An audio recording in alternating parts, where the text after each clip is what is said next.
Hello everyone, मेरा नाम है अमित और आप देख रहे हैं कौटिल्य कॉमर्स। क्लास 12th में रिडम्पशन ऑफ डिबेंचर चल रहा था। आज उसका 4th क्लास है। लास्ट 3 क्लास देखे बिना आपको ये क्लास नहीं देखना चाहिए, क्योंकि सर ये जो आज हम लोग पढ़ेंगे वो लास्ट 3 क्लास से ज्वाइंट चल रहा है। मतलब वो पीछे का बात आएगा तभी आपको ये समझ में आएगा, और पीछे का 3 बात आपको तब समझ में आएगा जब आपको इशू ऑफ डिबेंचर भी आता हो। तो इसका मतलब हुआ सर डिबेंचर हमेशा हम लोग को शुरू से आना चाहिए, इशू से स्टार्ट करना चाहिए, तब रिडम्पशन पे आना चाहिए। बिल्कुल जैसा कि टॉपिक हम लोग देख रहे होंगे, redemption of debenture bye drawing method.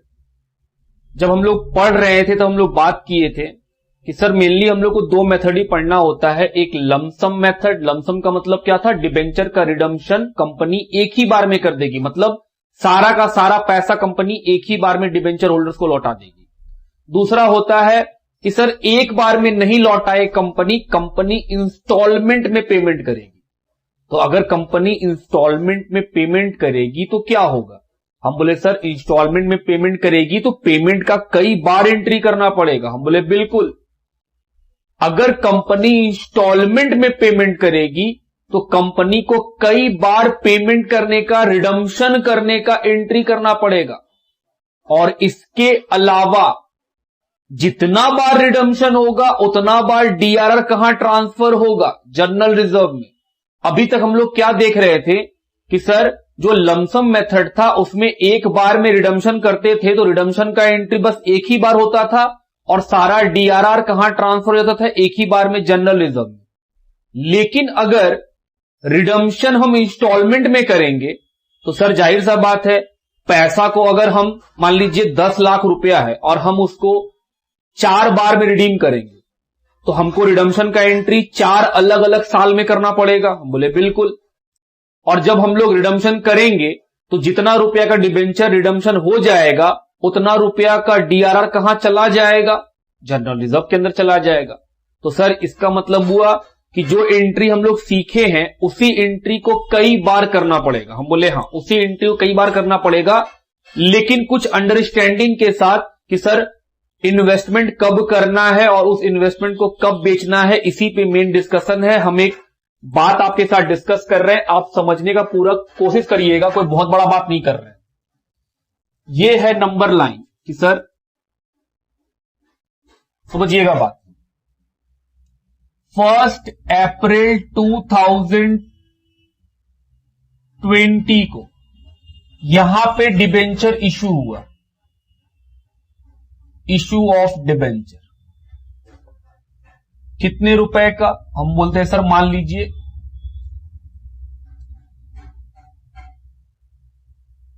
6 lakh. और रिडम्पशन स्टार्ट कब से होगा, हम बोले 31 मार्च 2025 से। तो हम बोले सर और कितना कितना रिडम्पशन होगा, इक्वल रिडम्पशन होगा 2-2 लाख रुपया करके 3 सालों में। तो रिडम्पशन स्टार्ट कहां से होगा, हम बोले सर रिडम्पशन स्टार्ट होगा 31 मार्च 2025 से। ये है डेट ऑफ रिडम्पशन।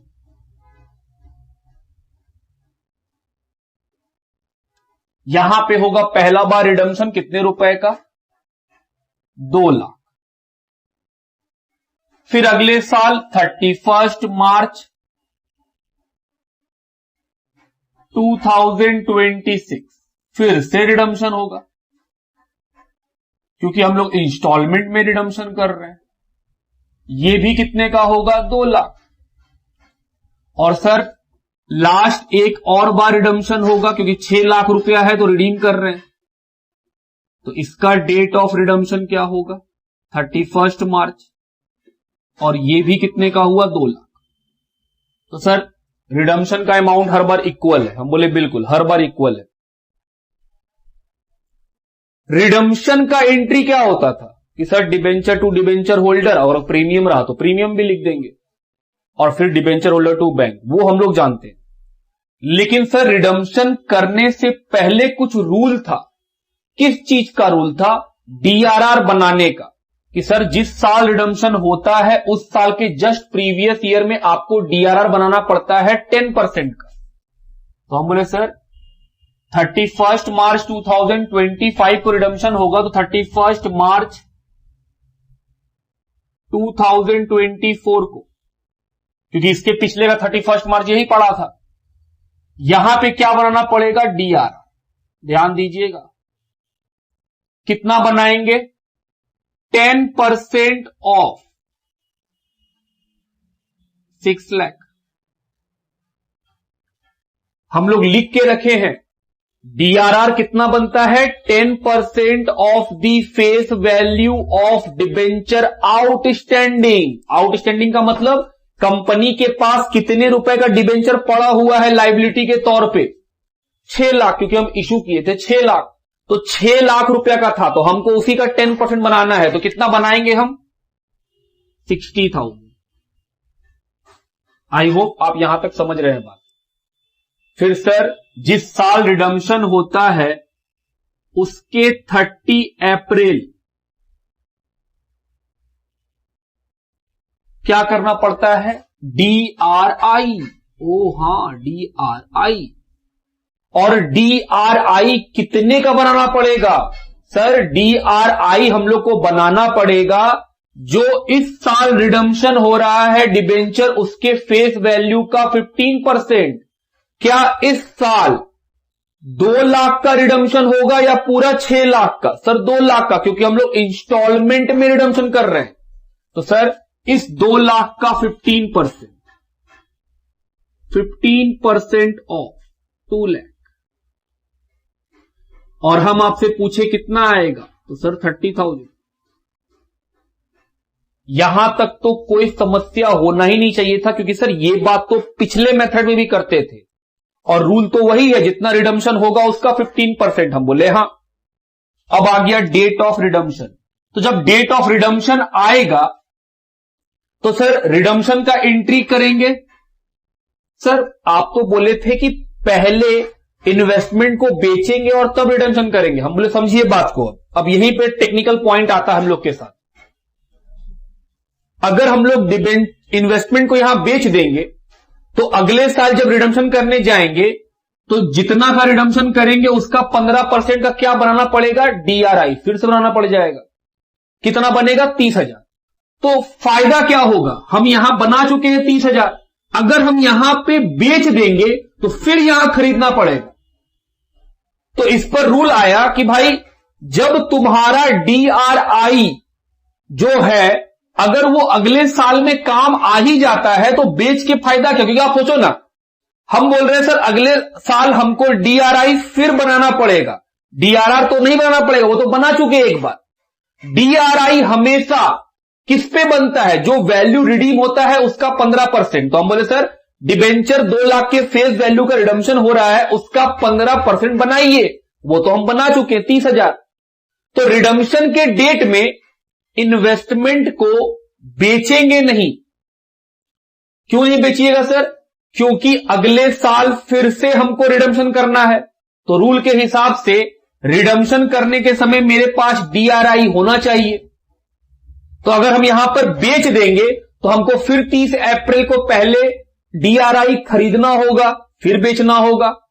तो हम बोल रहे हैं सर जब एक बार खरीद लिए हैं तो उसको बेचिए मत। उसको कब बेचिएगा? जब आखिरी बार रिडम्पशन होगा, क्योंकि आखिरी बार जब रिडम्पशन कीजिएगा तो सारा डिबेंचर रिडीम हो जाएगा, और जब सारा डिबेंचर रिडीम हो जाएगा तो उस इन्वेस्टमेंट को बेच दिया जाएगा। मेनली इन्वेस्टमेंट को हम लोग बोलने के लिए आप बोल सकते हैं सर क्या दिक्कत है, बेच देते हैं, रिडीम कर देंगे, फिर खरीद लेंगे, फिर बेच देंगे, फिर खरीद लेंगे, फिर बेच देंगे। तो ऐसा करने से 5-6 एंट्री का बोझ बढ़ जाएगा। जबकि डीआरआई खरीदते क्यों है? क्योंकि सर रूल है कि डिबेंचर को रिडीम करने से पहले कंपनी कुछ पैसा का जुगाड़ कर ले इन्वेस्टमेंट के तौर पे, कि हां भाई इन्वेस्टमेंट से कुछ पैसा आ जाएगा, उसके बाद जब रिडम्पशन हो तो बेच के ले आए पैसा। तो जब यहां पे हम लोग डीआरआई पहला बार बना लिए, तो क्योंकि हम लोग को रिडम्पशन 3 बार में करना है, एक बार में नहीं करना है, और तीनों बार का अमाउंट क्या है? इक्वल है कि सर तीनों बार अमाउंट इक्वल है। तो हम लोग पहला बार में डीआरआई खरीद लेंगे और उसको हम लोग कब बेचेंगे? जब सर आखिरी रिडम्पशन होगा। आखिरी रिडम्पशन का मतलब वो रिडम्पशन जिससे हम लोगों का डिबेंचर पूरा का पूरा पेड हो जाएगा। तो हम लोग इसको यहां खरीद लेंगे, बेचेंगे नहीं। बेचेंगे कब? इस जगह पे कि सर यहां पे जब आइएगा तब आप बोलिएगा सेल ऑफ DRI पहले होगा। ठीक, तो यहां पे खरीदना है और आखिरी वाला में बेच देना है। तो सर यहां पे तो बेचने का एंट्री करना नहीं पड़ेगा, तो हम लोग को क्या करना होगा? सिर्फ रिडम्पशन का एंट्री फॉर रिडम्पशन, जो हम लोग जानते हैं debenture to debenture holder to bank. और अगर प्रीमियम पे रिडम्पशन हुआ तो sir debenture account debit, premium on redemption debit to debenture holder. वो तो सिंपल सा चीज है। तो हम लोग क्या एंट्री करना पड़ेगा? Entry for redemption. और दूसरा एंट्री क्या करना पड़ेगा?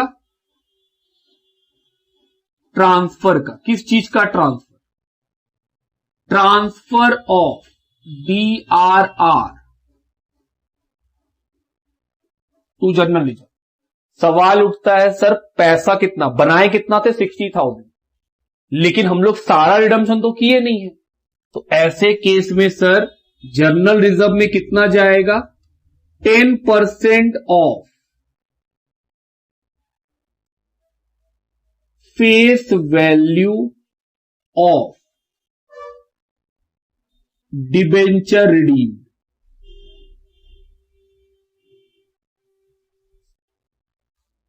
तो सर ये दो काम करना है। रिडम्पशन का एंट्री 2 होता था, याद ही होगा। और फिर जनरल रिजर्व कहां, DRI कहां ट्रांसफर करना है? जनरल रिजर्व में। कितना ट्रांसफर करोगे?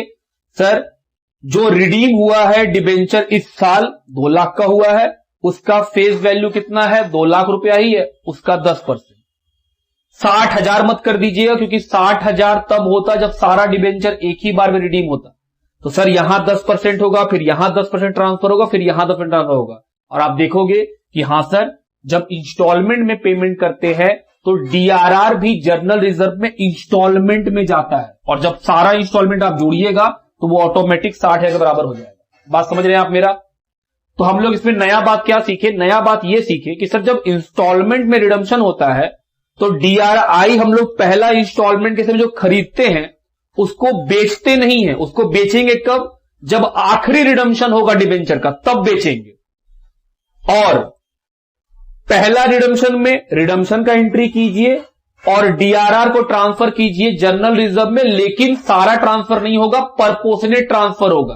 तो परपोर्शनेट कैसे निकालेंगे? जितने रुपए का डिबेंचर रिडीम हुआ है उसके फेस वैल्यू का 10%, यही रिडम्पशन ट्रांसफर होगा।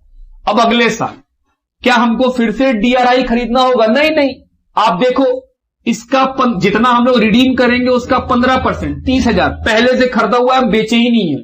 तो सर लॉ के हिसाब से DRI जब रिडम्पशन करते हैं तो 15% होना चाहिए। तो हम तो बेचे ही नहीं थे, तो मेरे पास तो लॉ फॉलो कर रहा है कि हां मेरे पास तो पड़ा हुआ है, तो हम नहीं बेचे।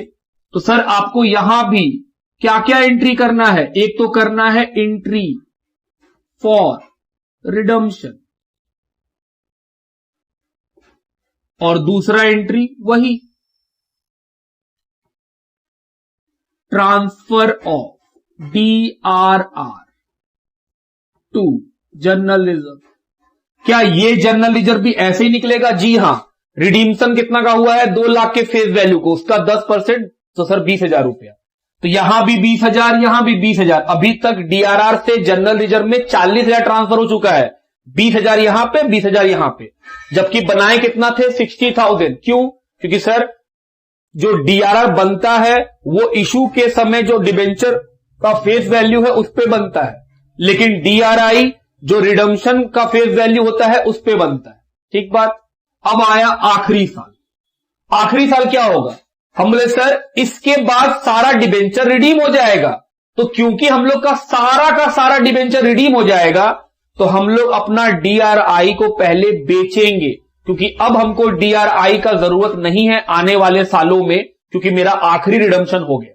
तो यही वाला जो DRI था उसको पहले बेच दीजिएगा। बेचने का एंट्री भली भांति सीख चुके हैं हम लोग। दूसरा एंट्री क्या करेंगे? Entry for redemption.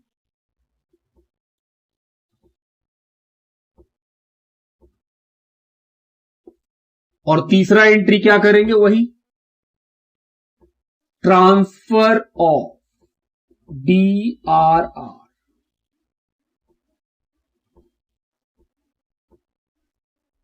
जनरल। आप समझ रहे हैं मेरा बात कि सर इंस्टॉलमेंट वाले में सिखाने वाला बात यह था कि DRR जब पहला बार रिडम्पशन होने वाला रहता है उसका जस्ट पीछे का 31 मार्च में DRR बन जाता है। उसके बाद DRI खरीदा जाता है, पहला जब रिडम्पशन होने रहता है उसका 30 अप्रैल को, लेकिन वो DRI बेचा नहीं जाता है। उसको बेचते कब है, जब आखिरी बार रिडम्पशन होता है तब बेचते हैं। तो बेचने वाला एंट्री नहीं करेंगे तो रिडम्पशन का एंट्री कर देंगे।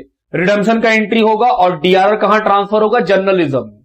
लेकिन ध्यान क्या रखना है कि सर क्योंकि सारा डिबेंचर रिडीम नहीं हुआ है तो जाहिर सा बात है अगर सारा डिबेंचर रिडीम नहीं हुआ है तो फिर हम लोगों को जो DRR ट्रांसफर करना है जनरल रिजर्व में वो भी सारा नहीं कर देना है, परपोर्शनेट करना है। उस परपोर्शनेट को निकालने का हम एक छोटा सा फॉर्मूला लिख लिए। हम बोले सर जितने रुपए का फेस वैल्यू का डिबेंचर रिडीम हो रहा है उसका 10%, तो 2 लाख का 10% 20,000। अगले साल फिर क्या DRI बनाना पड़ेगा, नहीं वो तो बना हुआ है ऑलरेडी, बेचे कहां है उसको, तो पड़ा हुआ है मेरे पास। तो सर DRI नहीं बनाना पड़ेगा और ना बेचना पड़ेगा क्योंकि अभी तो सेकेंड इंस्टॉलमेंट का पेमेंट होगा। तो पेमेंट का एंट्री, ट्रांसफर टू DRR का एंट्री। और जब आखिरी साल आएगा तो जब आखिरी इंस्टॉलमेंट हम पे करने वाले होंगे तो हम बोलेंगे सर जो DRI मेरे पास पड़ा हुआ था अब उसको बेच दीजिए क्योंकि इसके बाद कोई डिबेंचर बचेगा ही नहीं। तो वो डिबेंचर रिडम्पशन इन्वेस्टमेंट किस लिए रखा हुआ रहेगा, बेचिए उसको। तो पहले बेच देंगे, फिर रिडम्पशन का एंट्री जो होता है वो करेंगे और फिर DRR को ट्रांसफर कर देंगे जनरल रिजर्व। मजा का बात आप देखो कि DRR कितना बना था, 60,000। यहां पे 20, यहां पे भी 20 और यहां पे भी 20। टोटल DRR जो ट्रांसफर हुआ जनरल रिजर्व में वो भी 60। तो सारा का सारा डिबेंचर 3 प्रपोर्शन में बटा है। बात ठीक मेरा? ये हुआ पहला सिचुएशन कि सर ये तो आप लिखवाए हैं situation 1।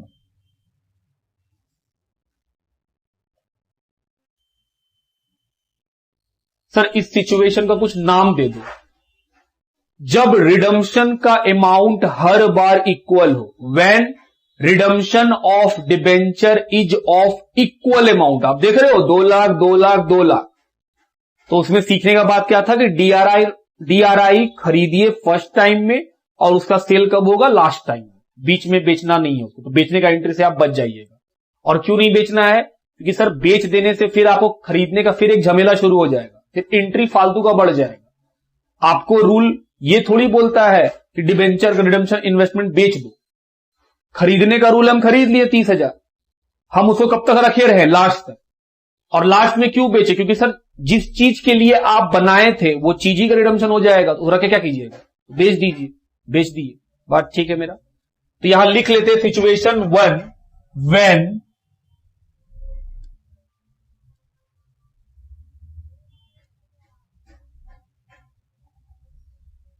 Redemption amount is equal.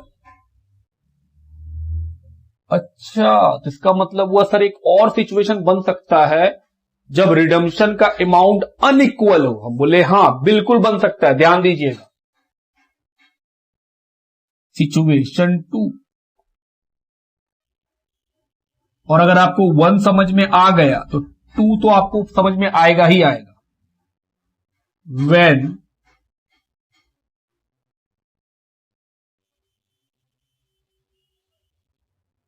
Redemption amount is unequal. क्या ऐसा भी हो सकता है? बिल्कुल हो सकता है, क्यों हो सकता है? एकदम व्यवहारिक बात है, प्रैक्टिकल बात है। जैसे हम सिचुएशन फिर से वही लेते हैं और आप देखना कि हां सर एकदम हो सकता है, कोई दिक्कत थोड़ी है।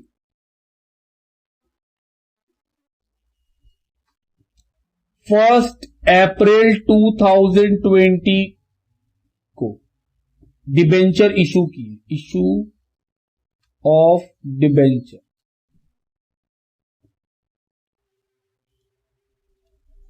कितने का? 6 लाख रुपीज का। पहला बार रिडम्पशन कब हुआ? हम बोले सर पहला बार रिडम्पशन हुआ 31 मार्च 2025 को, कितने रुपए का? हम बोले सर डेट ऑफ रिडम्पशन है ये,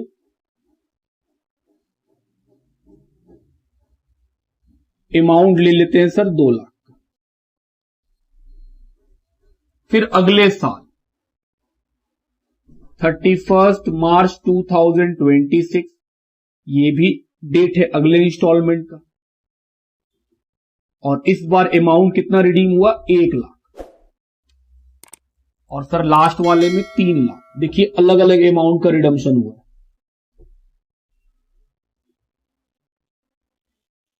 डेट ऑफ रिडम्पशन कितने रुपए का? 3 लाख।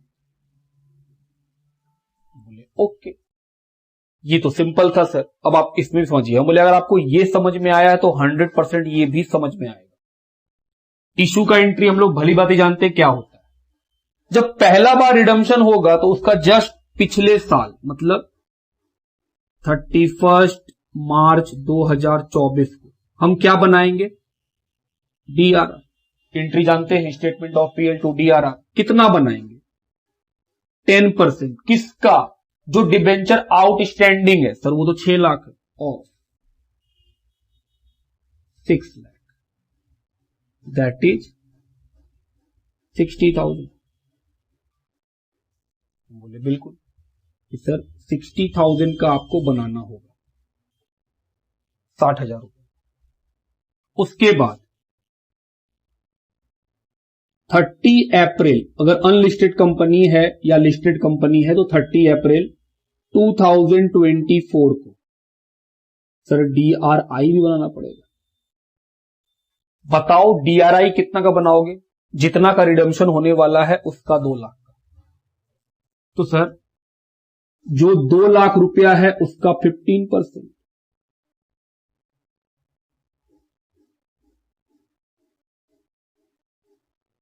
जो कि आएगा 30,000। यहां तक कहानी में कोई दिक्कत? सर कोई दिक्कत नहीं, यहां तक कहानी ठीक चल रहा है। हम बोले ओके, तो पहले आप यहां तक का बात को नोट डाउन करो, क्योंकि फिर हम आपको इसके साथ जोड़ने का काम करेंगे और यहीं पे आपको सारा बात समझाना है। पहले आप इस डायग्राम को नोट डाउन करिए कॉपी में अपना और समझिए कि क्या दिक्कत है आपके साथ, और उसके बाद यहां तक का डायग्राम नोट डाउन करो, फिर हम लोग आगे बढ़ेंगे।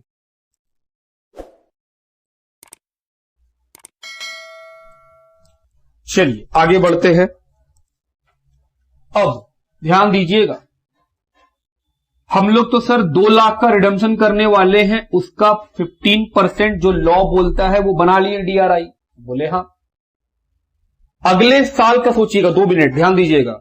अगले साल हमको डिबेंचर कितना रिडीम करना है? सिर्फ 1 लाख। तो अगले साल जो हमको डीआरआई चाहिए होगा वो इसके 15% के बराबर का होना चाहिए।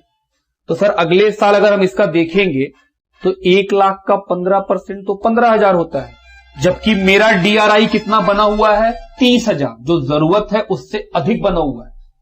तो हम क्या करेंगे? हम बोले सर आप यहां पर सेल कीजिएगा। सेल कर देंगे सर। पिछले बार तो नहीं किए थे, क्योंकि पिछले बार हर बार डीआरआई सेम चाहिए था, तो क्यों बेचते? लेकिन आप यहां देखो, हम यहां पे डीआरआई खरीदे 30,000 का, तो इसका रिक्वायरमेंट तो पूरा हो गया। लेकिन अगले साल तो हमको 1 लाख का डिबेंचर रिडीम करना है, तो उसके हिसाब से तो मेरे पास डीआरआई सिर्फ 15,000 का चाहिए, लेकिन मेरे पास कितना पड़ा हुआ है? 30,000। तो जो एक्सेस है, कितना एक्सेस है? चाहिए 15, पड़ा हुआ है 30। तो सर जो एक्सेस होगा वो आपको बेचना पड़ जाएगा। रूल को फॉलो कराएंगे रूल तक। रूल 15% बोल रहा है, मेरे पास इसके लिए तो ज्यादा है। ये जो 30 खरीदे वो किसके लिए खरीदे थे? इसके लिए। तो सर जब इसका रिडम्पशन हो रहा है तो अब अगले साल के लिए सोचिएगा, तो अगले साल के लिए आपको डीआरआई कितना चाहिए? 15,000, क्योंकि सर अगले साल का redemption value, face value 1 lakh का है, उसका 15% तो 15,000 होता है। आपके पास तो डीआरआई 30 का पड़ा हुआ है, ये तो नियम से ज्यादा हो जाएगा। तो क्या करेंगे? Sale of excess DRI. अच्छा, जो एक्सेस है, कैसे पता चला एक्सेस? अगले साल का देख के, और जब यहां पे आएंगे तो यहां का बात सोचना शुरू करेंगे। ठीक, तो sir sale of excess DRI कर लिए। दूसरा entry sir entry for redemption, ये तो आता ही है। और तीसरा entry transfer of DRR to journal reserve. कितना? जितना रिडम्पशन हो रहा है फेस वैल्यू उसका 10%, ये तो सिखा ही चुके हैं आपको यहां पर। अब अगले साल आएगा, क्या इस साल हमको DRI बनाना पड़ेगा? नहीं। क्यों? क्योंकि सर जो बनाना है वो ऑलरेडी अवेलेबल है।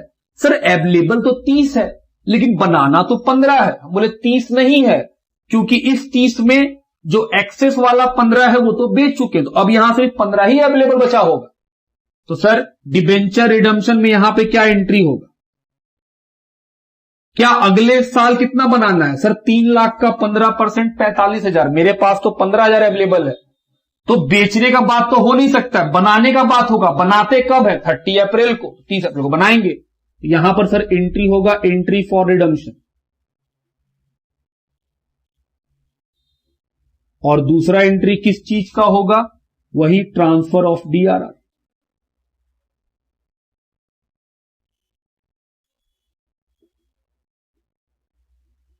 To journal reserve. अब आया हम लोग का तीसरा साल, इसमें कितना रिडम्पशन होगा? 30 लाख।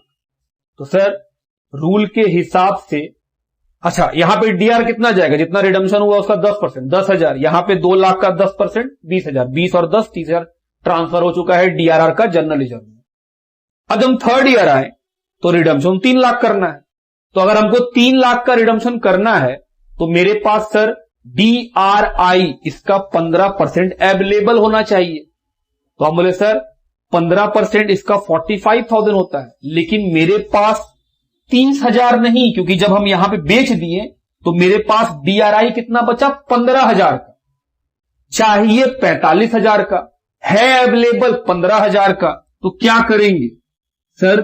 30 अप्रैल 2026 को DRI परचेज करेंगे।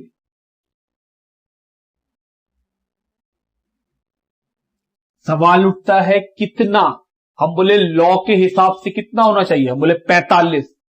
तो सर 45 टोटल DRI होना चाहिए, जबकि मेरे पास 15 अवेलेबल है। क्या आपको ये 30 दिख रहा है इस दिन? नहीं, 30 में से तो यहां 15 बेच चुके थे इसका रिक्वायरमेंट पूरा करने के लिए, तो 15,000 अवेलेबल है। तो सर DRI परचेज करेंगे कितना? 15% of 3 lakh minus 15,000 already available. ये हम लोग परचेज करेंगे, जो कि कितना आएगा? That is 30,000। तो सर 30 अप्रैल को ही खरीदा जाता है, 30 अप्रैल को खरीद लिए। अब क्या होगा? अब आएगा डेट ऑफ रिडम्पशन, और ये आखिरी रिडम्पशन है। क्योंकि ये आखिरी रिडम्पशन है तो सर आपके पास जो DRI बचा हुआ है वो सारा का सारा इस दिन बेच दिया जाएगा। कितने का DRI बचा हुआ है? सर 30,000 का यहां पे अभी अभी खरीदे हैं, और 15,000 का पहले से अवेलेबल था, मतलब 45,000 का DRI है जो यहां बेचा जाएगा। तो सर पहला एंट्री होगा सेल ऑफ DRI,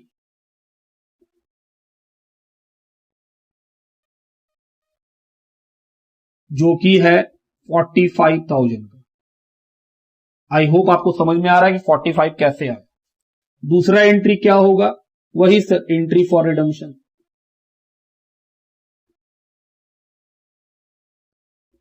और तीसरा एंट्री 3 लाख का 10% 30,000 रुपया DRR से निकालेंगे और कहां ट्रांसफर कर देंगे? Transfer of DRR to general reserve.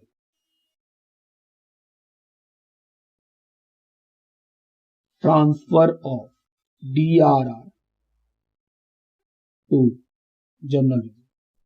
ये होगा प्रोसेस हम लोग का अगर रिडम्पशन का अमाउंट अनइक्वल हो। हम बोल रहे हैं एक कॉन्सेप्ट को समझिए कि सर DRR में तो कोई दिक्कत है नहीं, DRI के साथ दिक्कत है। हम बोले दिक्कत तो कुछ नहीं है। अगर आप रूल समझते हैं, रूल क्या बोलता है, जिस साल आप रिडम्पशन करते हैं उस साल आपके पास 15% का DRI होना चाहिए। तो हम बोले सर 2 लाख का 15% 30,000 हम खरीद लिए। फिर अगले साल हमको 1 लाख है रिडम्पशन का वैल्यू, उसका 15% 15,000, मेरे पास तो 30,000 है। तो हम बोले ठीक है, जब रिडम्पशन करेंगे 2 लाख का तो उस समय क्या करेंगे, DRI जो एक्स्ट्रा रखा हुआ है उसको बेच दीजिए, क्योंकि हमको सिर्फ अगले साल 15,000 चाहिए, तो हम बेच दिए। तो जैसे ही हम बेचे अगले साल के लिए हम एलिजिबल हो गए, अगले साल हमको DRI बनाना ही नहीं पड़ेगा। क्यों? क्योंकि सर रूल के हिसाब से 15,000 होना चाहिए, जो कि 30 में से 15 बेचे हैं, तो 15 अभी भी DRIF पड़ा हुआ है, तो हम एलिजिबल है, हम रिडम्पशन कर देंगे। फिर हम अगले साल गए तो हम बोले सर अगले साल 3 लाख का रिडम्पशन होगा, तो सर 3 लाख का 15% 45, तो हम बोले मेरे पास तो 45 नहीं है, मेरे पास तो सिर्फ 15,000 पड़ा हुआ है, 30 का और खरीद लिए। और जैसे हम खरीद लिए तो सर 15 और 30 45,000 का DRI अवेलेबल है, हम रूल को, लॉ को फॉलो कर लिए हैं, अब हम रिडम्पशन कर सकते हैं। क्योंकि ये आखिरी साल है तो सर रिडम्पशन करने से हमको क्या करना पड़ेगा, हमको सबसे पहले सारा DRI को बेच देना होगा। बेच दिए, फिर रिडम्पशन कर दिए और DRR को ट्रांसफर कर दिए जनरल रिजर्व। सर सपोज कीजिए जैसे यहां पे 1 लाख है, अगले साल मान लीजिए यहां 50,000 का रिडम्पशन होता, तो क्या हम लोग जो 50,000 होता तो उसका 15% 7,500, लेकिन हम लोग के पास तो इस दिन तक 15,000 का DRR था, तो क्या हम 7,500 का DRR फिर से बेचते? हम बोले ऑफ कोर्स, अगर हमको यहां पे DRR जो चाहिए उससे ज्यादा अवेलेबल है मेरे पास, तो हम तो बेचेंगे ही बेचेंगे। और अगर जितना DRI हमको चाहिए उससे कम अवेलेबल है तो हम खरीदेंगे। खरीदते कब है? 30 अप्रैल को। बेचते कब है? On the date of redemption. बात समझते हैं आप मेरा? अब आप इस डायग्राम को भी ड्रॉ कर लीजिए ताकि क्लैरिटी रहे कि सर अगर इक्वल अमाउंट का रिडम्पशन होता है तो DRI बस शुरू में खरीदते हैं और आखिरी टाइम में बेचते हैं, बीच में DRI वो बातें नहीं। लेकिन अगर अनइक्वल अमाउंट का रिडम्पशन होता है तो हम लोग को हर साल ये चेक करना होता है कि DRI 15% मेंटेन हो रहा है कि नहीं। अगर ज्यादा हो गया है तो बेच देंगे और अगर कम है तो खरीद लेंगे। बेचते कब है? डेट ऑफ रिडम्पशन में। खरीदते कब है? 30 अप्रैल को। बात ठीक लिखिए।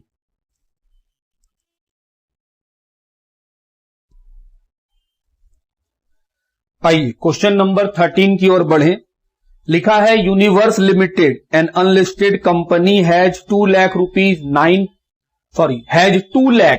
9% debenture of ₹50 each due for redemption in 5 equal annual instalment starting from 31 March 2015।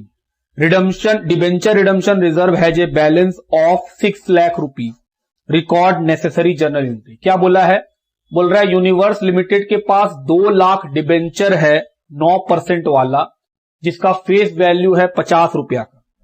उसका रिडम्पशन स्टार्ट होगा 31 मार्च 2015 से और 5 इक्वल इंस्टॉलमेंट में रिडम्पशन करना है। मतलब हर बार रिडम्पशन का अमाउंट क्या रहेगा? सेम रहेगा। ध्यान दीजिएगा, 2 लाख डिबेंचर है, हर एक डिबेंचर कितने का है? 50 रुपया।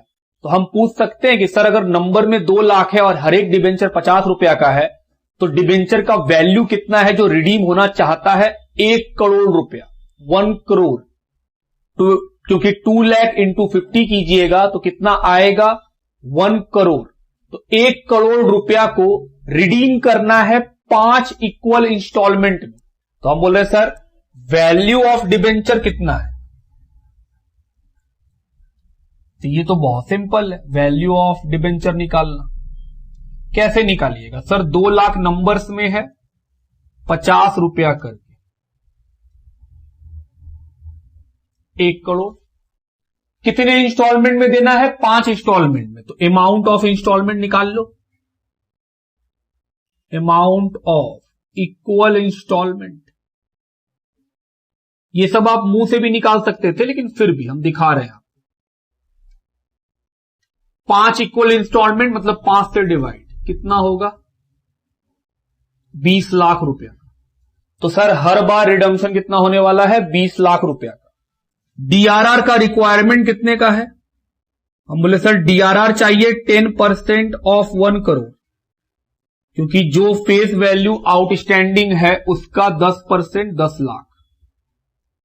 मेरे पास ऑलरेडी डीआरआर क्वेश्चन में बना हुआ है।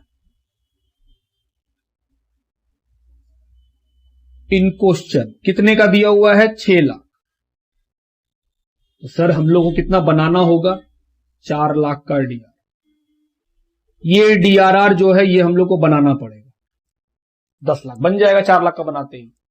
रिडम्पशन स्टार्ट कब से हुआ है? पहला बार रिडम्पशन हुआ है 31 मार्च 15 को।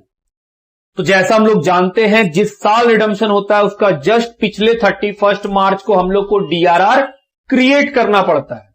तो सर पहला बार डीआरआर कब बनेगा? 31 मार्च 14 में। क्योंकि 15 को रिडीम हुआ है तो 15 वाला साल स्टार्ट कब हुआ होगा? 1 अप्रैल 14 से। तो 1 अप्रैल 14 से लेकर के 31 मार्च 15 ये है ईयर ऑफ रिडम्पशन। तो उसके जस्ट पहले वाला 31 मार्च 14 में आया होगा। क्या बनाएंगे? डीआरआर कितना रुपया का? 4 लाख। लेकिन सर 10 लाख का बनेगा। 6 लाख क्वेश्चन बोला है ऑलरेडी बना हुआ है, तो हम 4 लाख का और बनाएंगे तो डीआरआर 10 लाख मेंटेन हो जाएगा। तो statement of PL debit 4 lakh to DR 4 B DRR created.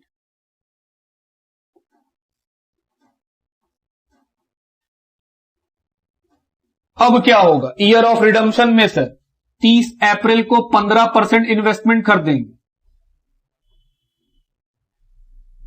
Investment खरीदने का entry DRI debit to bank. कितना खरीदेंगे? 1 करोड़ का 15%। ना 1 करोड़ का नहीं, इस साल कितना रिडम्पशन होगा? 20 लाख। तो जो रिडम्पशन होता है उसका 15%, क्योंकि ये फेस वैल्यू है तो सर 20 लाख का 15% 3 लाख। हां अब ठीक लग रहा है सर। 3 लाख। बी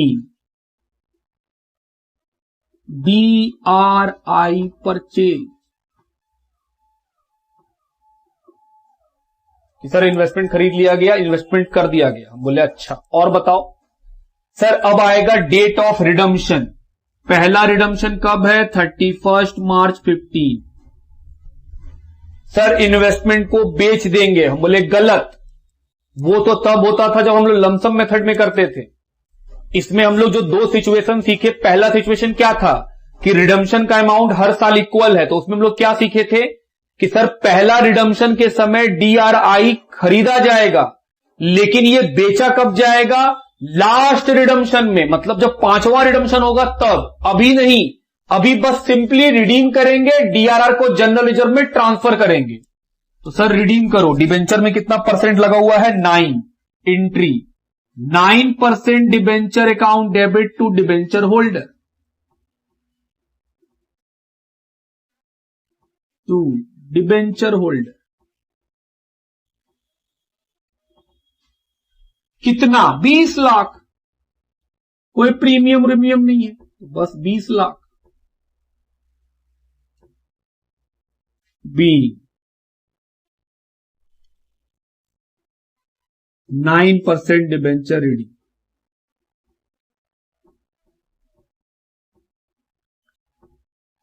अब क्या होगा? सर इसी डेट में डिबेंचर होल्डर को पेमेंट कर देंगे 20 लाख का। तो debenture holder account debit to bank 20 lakh.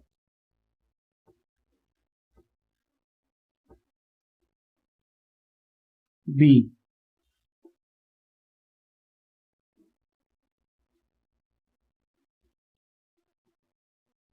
Debenture holder paid. अब डीआरआर को ट्रांसफर कीजिए। कहां? जनरल रिजर्व में। तो DRR account debit to general reserve.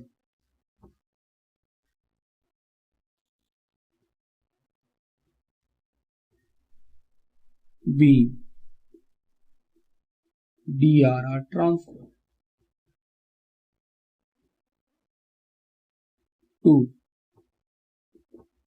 General reserve. Sir 10 lakh का जनरल रिजर्व डीआरआर है। 10 लाख कहां, 4 लाख का, 6 लाख का बुक में भी है दोस्त, सब मिला के 10 लाख मेंटेन किए हुए हैं, 10%। तो सर 10 लाख ट्रांसफर कर दो। हम बोले गलत, वो तो तब होता था जब हम लोग सारा डिबेंचर एक बार में रिडीम कर दें। क्या हम लोग डिबेंचर एक बार रिडीम कर रहे हैं? बिल्कुल नहीं, 5 बार में करेंगे सर।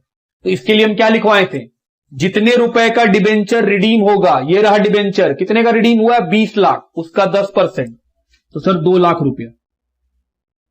जितने रुपए का डिबेंचर का फेस वैल्यू रिडीम हुआ है, डिबेंचर हमेशा फेस ही वैल्यू में होता है, उसका 10% 2 लाख, प्रपोर्शनेट डिवाइड होगा 2 लाख।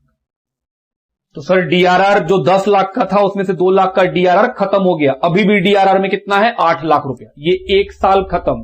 पहले आप यहां तक नोट डाउन करो, फिर अगले साल की तरफ बढ़ेंगे। अब क्या होगा सर, फिर अगला साल आएगा 31 मार्च 16, और जानते हैं यही 3 एंट्री फिर से होगा विद सेम अमाउंट, क्योंकि अमाउंट तो सेम ही चल रहा है।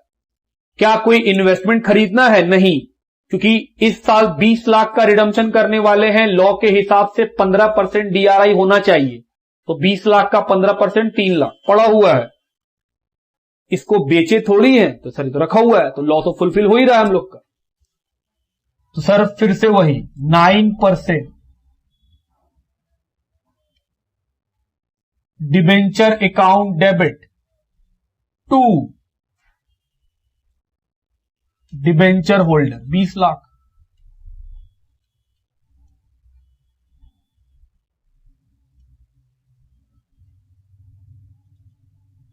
B 9% debenture redeem.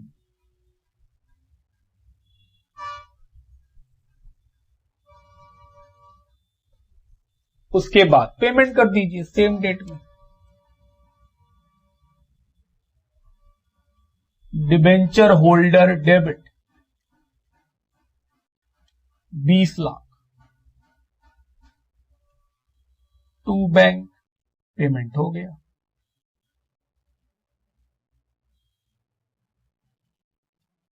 Being amount paid to debenture holder.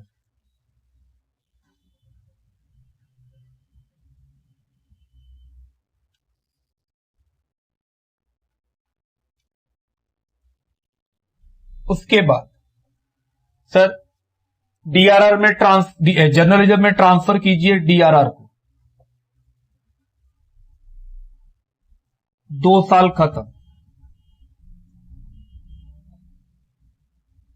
कितना करेंगे, जितना का रिडीम हुआ है फेस वैल्यू उसका 10%, सर वही 2 लाख, क्योंकि 20 लाख का डिबेंचर रिडीम हुआ है, फेस वैल्यू 20 लाख है, उसका 10% 2 लाख। तो डीआरआर 10 लाख का था, 2 लाख यहां खत्म हुआ, 2 लाख यहां खत्म हुआ। 2 साल में 4 लाख का डीआरआर खत्म, 6 लाख अभी भी पड़ा हुआ है। लिखिए पहले यहां तक, 2 साल खत्म,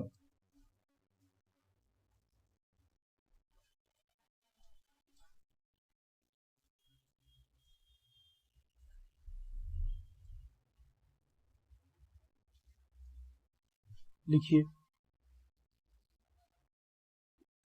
चलिए अगले साल फिर से वही, क्योंकि ना डीआरआई बनाना है, क्योंकि डीआरआई तो बना हुआ है। क्योंकि हर साल अगर रिडम्पशन का अमाउंट सेम रहे तो डीआरआई बस शुरू में बनाते हैं और आखिरी वाला में बेचते हैं। अभी तो 2 ही साल खत्म हुआ है, तीसरा साल 9% debenture debit 20 lakh to debenture holder 20 lakh, be 9% debenture redeem.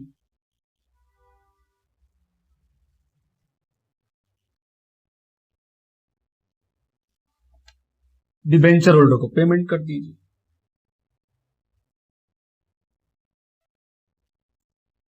Debenture holder debit 20 lakh,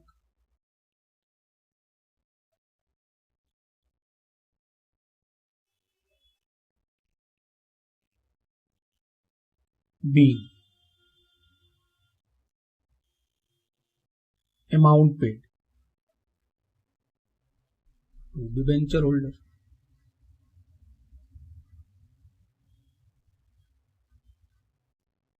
और सर ट्रांसफर कर देंगे डीआरआर को।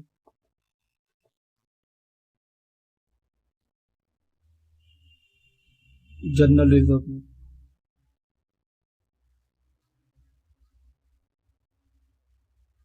कितना ट्रांसफर होगा, जितना रिडीम हुआ है उसका 10%, तो 20 लाख का फेस वैल्यू रिडीम हुआ है उसका 10% 2 लाख। बी डीआरआर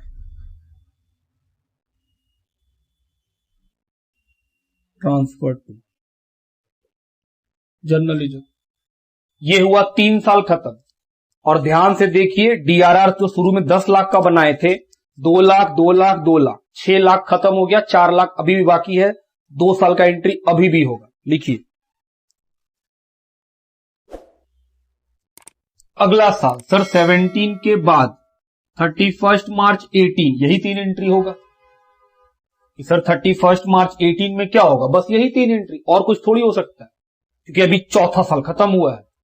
इसके बाद क्या होगा, हम बोले 4 साल खत्म, 5वां साल इधर मिटा देते हैं। अब आप देखिएगा 5वां साल में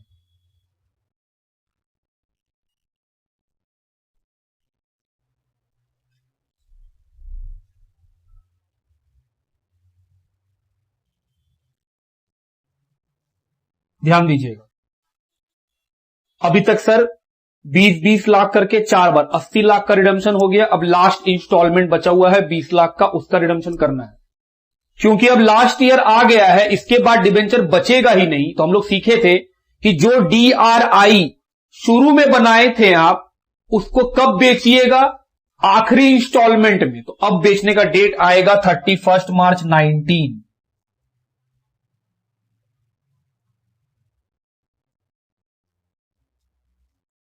क्या एंट्री होगा बेचने का, पैसा आएगा bank account debit to DRI. कितने का डीआरआई था, 3 लाख का। देखिए कॉपी में खोल के कि हां सर 3 लाख का बनाए थे।